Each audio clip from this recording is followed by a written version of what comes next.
3:00 pasado na ng hapon sa may Rose Garden. Mag-isa akong nagtungo dito dahil may problema akong iniisip. Sa katunayan, niyaya ako ng mga friends ko na gumala.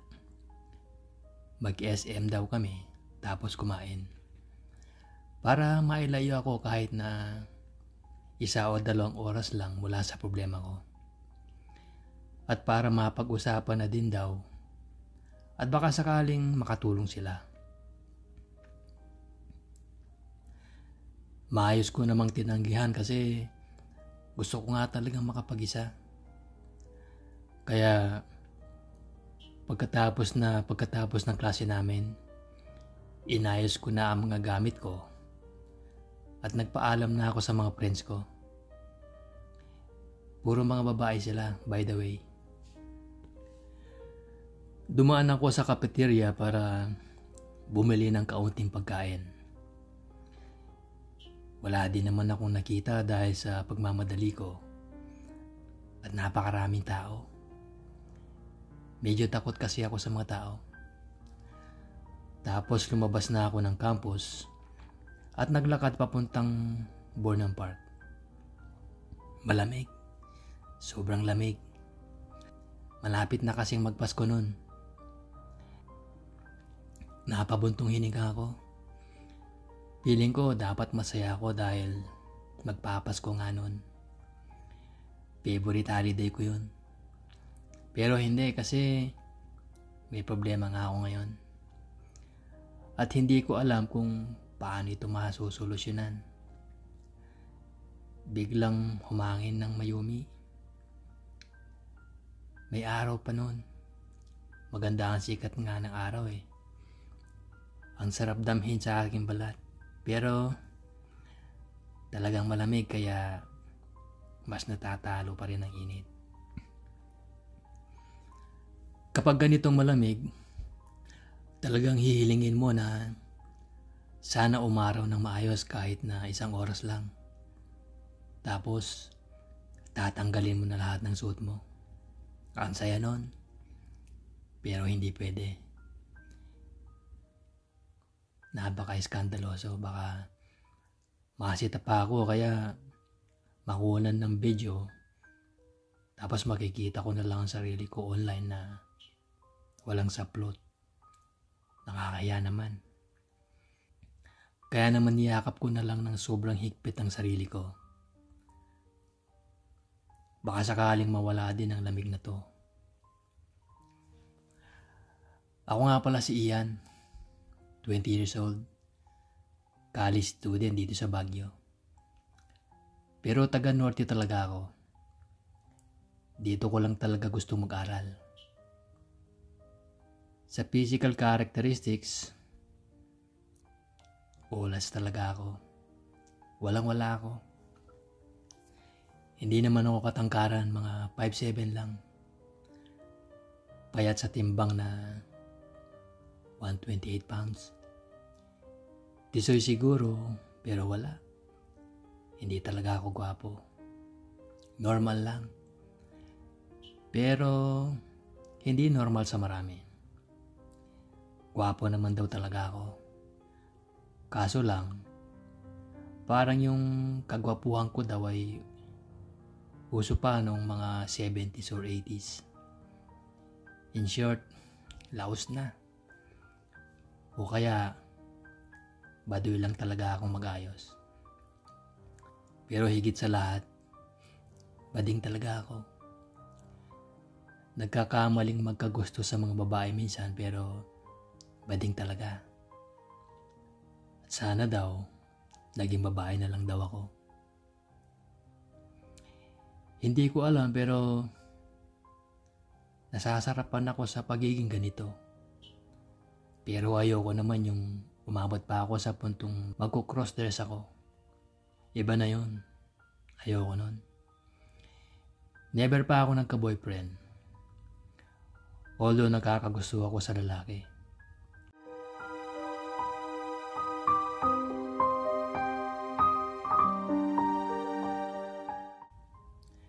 Nung araw na yon, Pakiramdam ko talaga pinagsukluban ako ng langit at lupa dahil sa problema ko.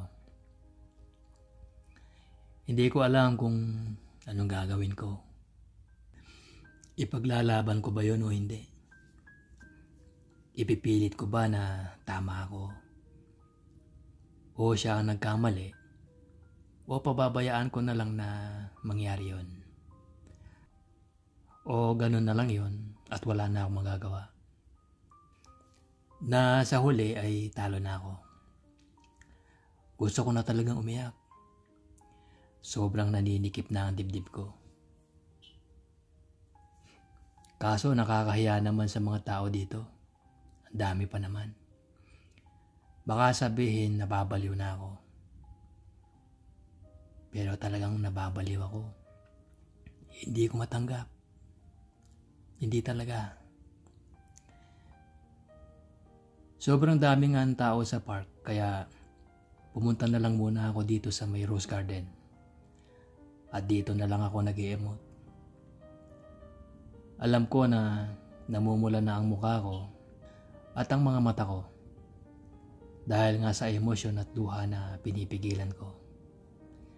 Masakit kasi eh. Pero tiniis ko ng kaunti. Kailangan ko lang siguro talagang mahanginan para gumaan ang pakiramdam ko. At para nga mapagaan ang pakiramdam ko, nagpunta ako sa isa sa mga pinakapaborito kong punto sa Rose Garden. Yung fountain area. 3 yun kaya mamimili lang ako kung saan ako pupunta. At napagpasyahan ko na pumunta dun sa isa na malapit sa bukana ng Rose Garden. Pagdating ko dun, pinanood ko ang mga tubig na nagtataas baba. Ang sarap panoorin. Pagkaramdam ko, minamasaya ko. Maya-maya, naramdaman ko na lang na may tao na sa tabi ko. Hindi ko muna pinansin pero nung naramdaman ko na palapit na siya ng palapit, lumingon na ako. Hindi ko makita ang mukha niya dahil sa hoodie na suot niya. Tapos, nakapamulsa ang kamay niya sa kupas na medyo maluwag na denim jeans. Naka-Converse shoes siya. Mukhang 2 o 3 taon na niyang ginagamit dahil sa sobrang kalumaan. Tapos naka-backpack siya na sobrang luma na din. Mukha siyang pulubi. Mandidiri na dapat ako kasi alam ko na hindi maganda ang amoy na masasagap mo kapag may mga pulubing nakapaligid sa'yo. Pero contrary sa akala ko, mukha siyang presko at mabango. Hindi ko na lang pinansin at ibinalik ko ang atensyon ko sa fountain. Maya-maya, naramdaman ko na dumaan siya sa likod ko. Akala ko aalis na siya. Pero lumapit lang pala siya sa kaliwa ko. Hindi ko ulit yung pinansin. Pero nung dumaan siya sa likod ko at naramdaman ko na parang dumampi ang hindi ko alam sa aking likuran. Bigla akong kinilabutan at naisip na baka snatcher si kuya. Chinek ko yung bag ko, ang mga bulsa ko, lahat. At nung nasiguro ko na walang nawawala, umalis na kaagad ako ng walang lingon-lingon.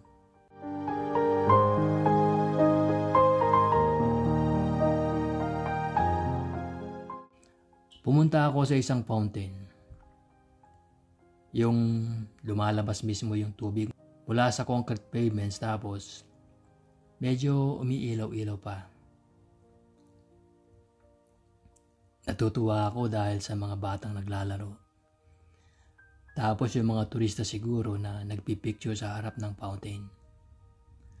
Gumaan na ulit ang loob ko dahil sa tunog ng tubig na bumabagsak sa semento. Inilibot ko ang tingin ko sa mga tao sa palibot ng fountain. At nagulat ako dahil nakita ko na naman yung lalaki na nakita ko kanina. Naka-hoodie pa rin at nakayuko. Parang papunta sa akin. Bigla akong kinabahan. Naisip ko, baka hindi lang siya snatcher o magnanakaw. Baka mamamatay tao din siya. Umalis agad ako mula sa fountain na yun. At naglakad takbo papunta sa likuran ng liwaliwan na yun. Baka naman hindi na niya ako masundan, ang naisip ko. Nang sa tingin ko ay wala na siya, napabuntong hininga ako sa galak. Naupo ako sa isa sa mga upuan doon. At dahil nga nag-iisa na naman ako, naalala ko na naman ang problema ko. Naalala kong lahat. Bakit kaya ganun? Ibinigay ko naman ang lahat. Nag-exert ako ng maraming effort para lang doon. Nagpupuyat na ako gabi-gabi. Hindi kumakain at hindi naliligo para maibigay ko lang ang lahat. Para wala siyang masabi. Inuuna ko na siya. Pero sa huli, kulang pa rin pala. Hindi pa rin pala sapat lahat ng ginawa ko. At ngayon nga, nandito na naman ako sa pakiramdam na ito na sumasakit ang lalamunan ko. Naninikip ang dibdib ko. At feeling ko, tutulo na ang mga luha ko. Nang may marinig akong nag-ehem sa tabi ko. Paglingon ko, si Kuyang na naka-hoodie na naman. Sa gulat ko, samahan pa ng inis at pagkabwisit, bigla ko siyang nakompronta. Hindi ko ito ginagawa pero bahala na. Bahala na kung bigla niya akong suntukin o lalagyan ng gripo sa tagiliran. Bahala na kung may mga kasama pala siya at bigla akong pagtulungan na bugbugin. Besides, wala naman ng silbi ang buhay na to. Kaya nasigawan ko si Kuya. Ano bang problema mo? Kanina mo pa ako sinusundan ah. Magnanakaw ka ba? Maya-maya ay biglang tinanggal ni Kuya yung hoodie niya at hinarap akong mukhang nabigla sa sinabi ko. Hindi ako magnanakaw, ang sabi ni Kuyang. Sobrang inis na talaga ako noon. Nang medyo humupa ng inis ko, napatingin ako sa paligid. May mga nakatingin. Nakakahiya ang naibulong ko sa sarili ko. Bigla akong tumalikod at tumakbo paalis. Nakakahiya talaga.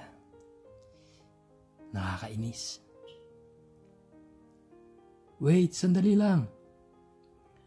Ang narinig kong sigaw mula sa likod ko. Hindi ko na siya pinansin. Wala na akong pakialam.